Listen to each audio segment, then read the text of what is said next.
In the name of Almighty Allah, hello and good morning everyone. I hope you're all doing well. Welcome back to your English lessons. سلامونه او نیکی هیلې وړاندې کوم. هیله یم چې ټول روغ او جوړ اوسئ. Dear student, in previous session we have studied about the vocabulary and also we finished unit 9. In this session we are going to start the new unit 10 and we will study in this unit about the body. ګرانو زده کوونکو په دې یونټ کې یا څپرکي کې موږ ټول موضوعات چې وایو د باډي یا د ځان په اړه ده، یعنی خپل د وجود د غړي نومونه باید په انګلیش کې موږ زده کړو. نو دا ټول موضوعات دي چې په دې څپرکي موږ زده کوو. تاسو د څلورم، پنځم، شپږم ټولګي کې هم د دې نومونو سره بلد یاست. نو دلته بیا هم راغلی ګرانو زده کوونکو که کوم نوم یې تاسو نه پوهیږئ نو دلته زده کیږي. ښه ګرانو زده کوونکو، نو په دې جلسه کې موږ یو ګرامري پوینټ هم لرو چې هغه د WH کوېسچن یا هاو څه معنا لري او د څه لپاره استفاده کیږي د دې په اړه وایو. هاو خپله که تحت اللفظي معنا کو یعنی څه رقم، د دې معنا ده څه رقم. How we use how to ask about measurements and amounts. ګرانو زده کوونکو موږ هاو استفاده کوو کله چې پوښتنه کوو د میژرمنټ اندازه او اماونت هم اندازه یا مقدار. کله چې موږ غواړو د یو شی د اندازه یا مقدار په اړه پوه شو موږ د هاو نه استفاده کوو. د مثال په ډول How old is your father؟ ستا پلار څو کلن دی؟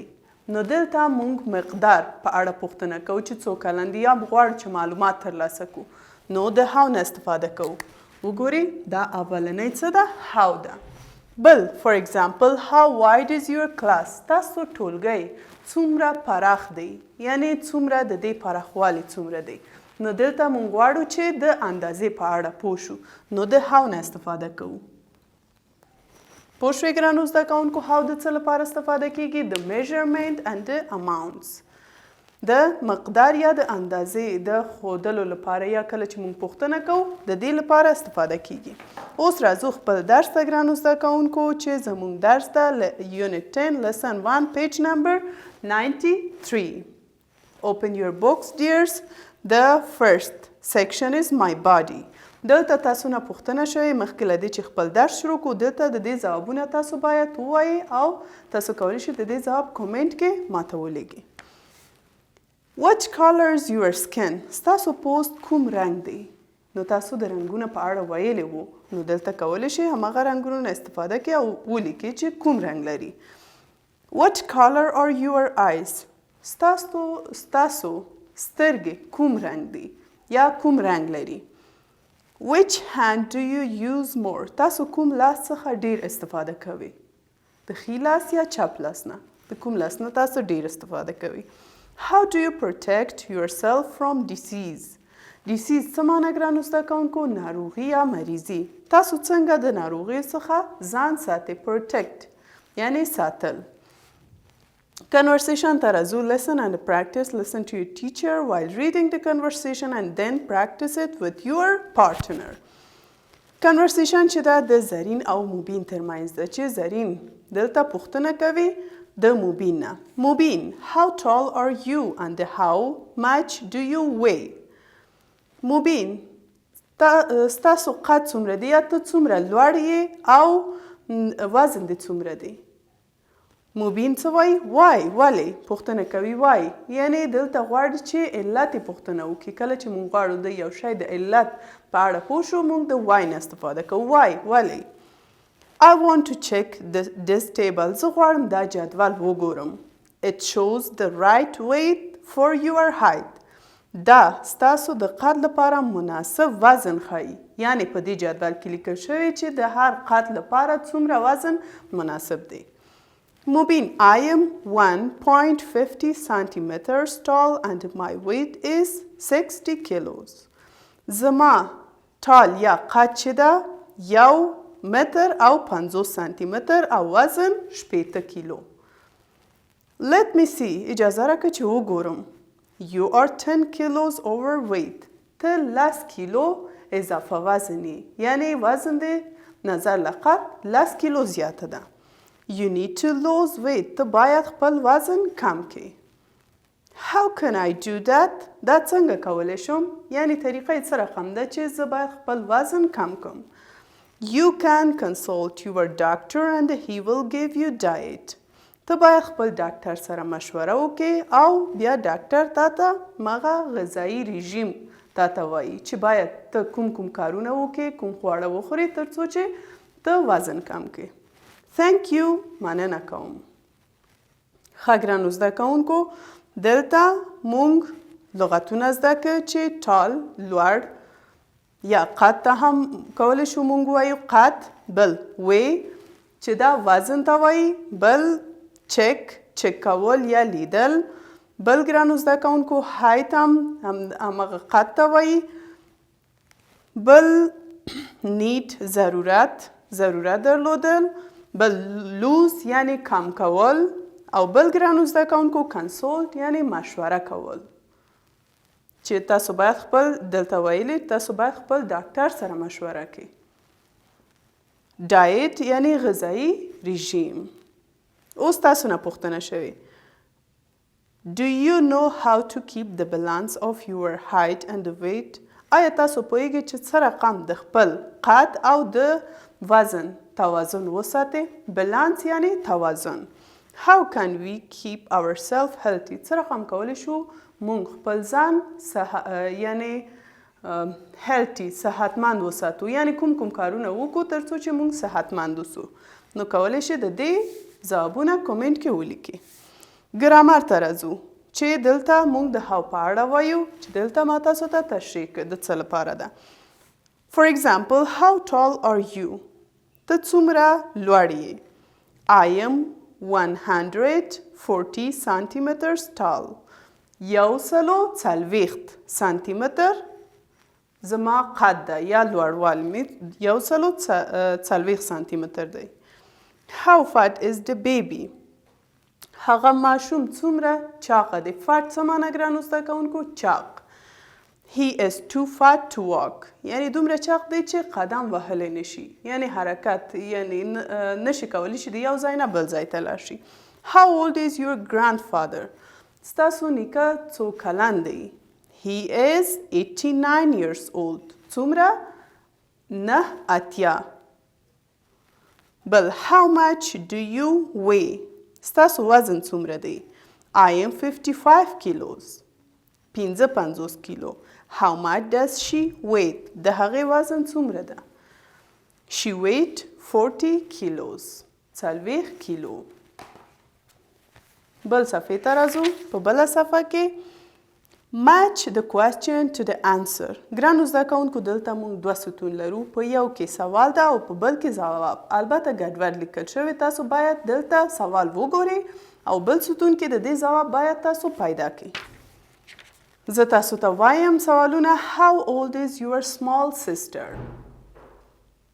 نو دلته ګرانو زده کوونکو ځواب ته وګورئ چې کوم یو مناسب ده د دې لپاره. It is 3 meters long. آیا دا صحیح راځي؟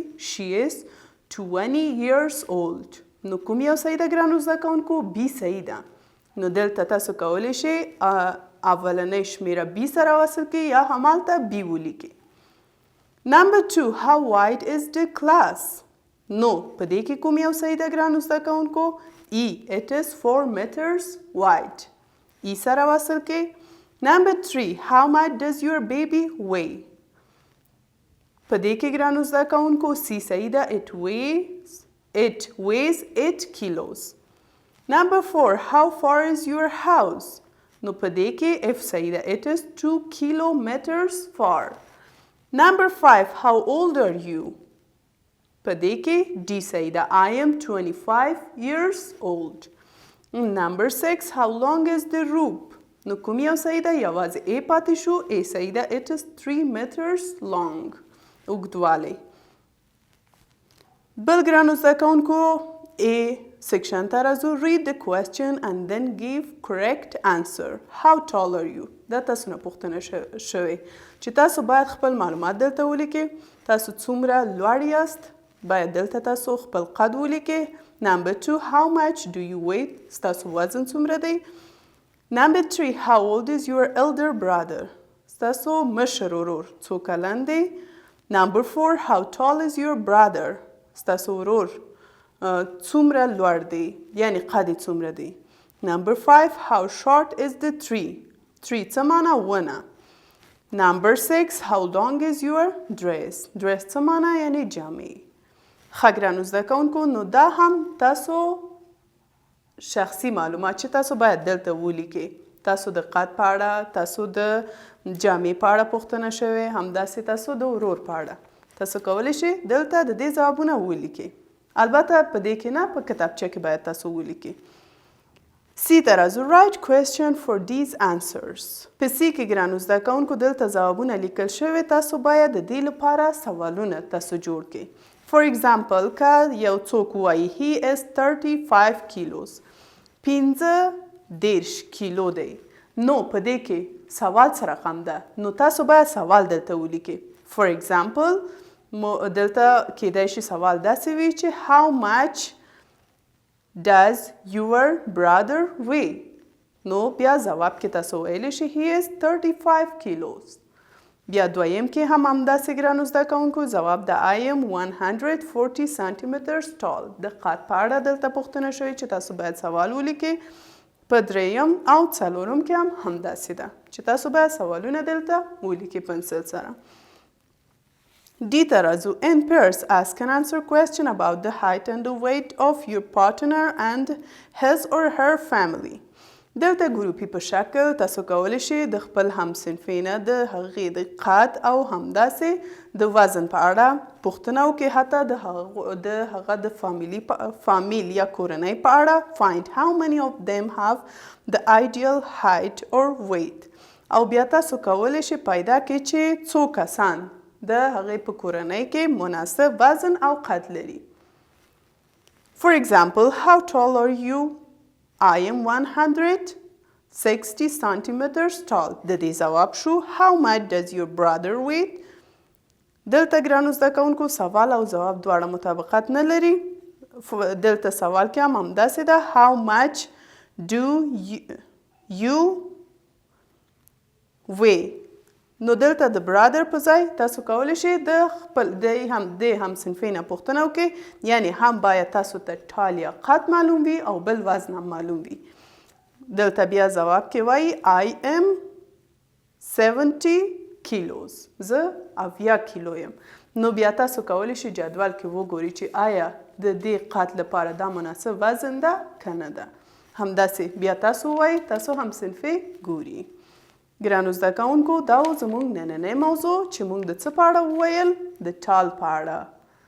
د قد همداسې د وزن په اړه موږ وویل. بل یو ګرامري پوینټ چې موږ ویل هغه څه و؟ how و چې WH کوېسچن ده معمولا د سوال لپاره یا هم کله چې موږ غواړو د یو څه په اړه معلومات ترلاسه کړو چې دا د مقدار او د اندازې پوښتنه کولو لپاره استفاده کیږي. نو ګرانو زده کوونکو تاسو کورنۍ دنده خو یو دا ده چې تاسو باید خانه خالي ډک کړئ. بل سوالونه چې تاسو نه شوي تاسو باید ځواب ولیکئ. او بل ګرانو زده کوونکو تاسو 15 مثال د how لپاره ولیکئ. څرنګه چې ما دلته لیکلی how old is your father, how wide is your class. تاسو کولی شئ 15 نور مثالونه خپل کتابچه کې ولیکئ. بیا کولی شئ کومنټ کې ماته ولیکئ. ګرانو زده کوونکو زموږ درس هم دلته پای ته رسیږي. تر بله جلسې چې بیا هم یو نوی موضوع سره راځم تاسو هم خپل نوی درس یو ځلې ووایئ. تاسو لوی او بخښونکي خدای ته سپارم. خدای په امان. See you next session. Have a good time.